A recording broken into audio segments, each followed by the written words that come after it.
everybody. I'm your host Bryce Dolan, and this is the Top Human Rights Organization Review. And the last time we left off in Colombia, they were about to begin implementing the peace agreement, and it looked like it was the end to the violent conflict. Well, unfortunately, it was only the beginning of the end to the violent conflict. According to Amnesty International, following the start of the implementation of the peace agreement with the FARC, or the Revolutionary Armed Forces of Colombia, the government is starting talks with the ELN after the group released one of its high-profile hostages, Odin Sanchez, on February 2nd.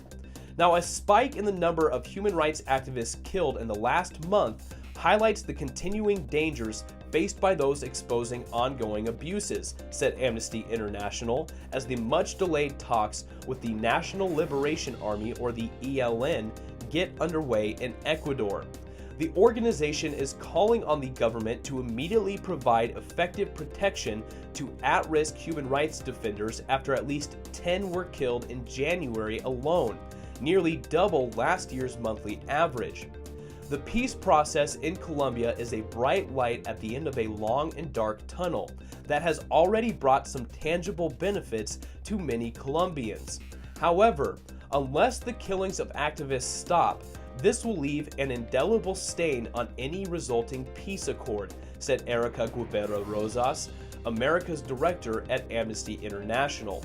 Now, according to Amnesty International, the sharp drop in combat-related violence affecting civilians since the start of peace talks with the FARC has offered a glimpse of what a post-conflict Colombia could look like.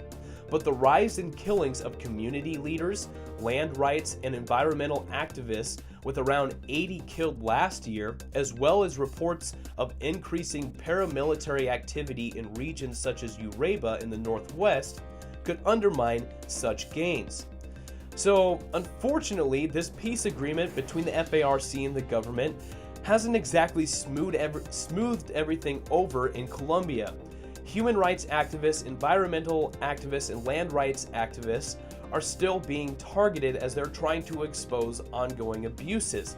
So, ladies and gentlemen, we only hope that the Colombian government helps provide protection to these human rights defenders, these activists, as time goes on and as they begin to implement this new peace agreement.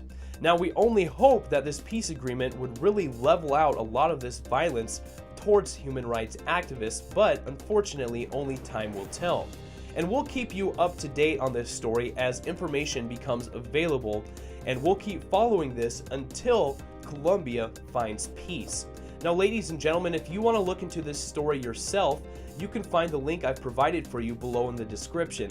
It'll take you directly to this story on the Amnesty International website.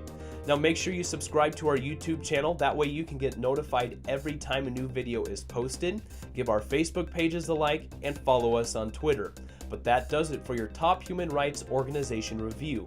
I was your host, Bryce Dolan.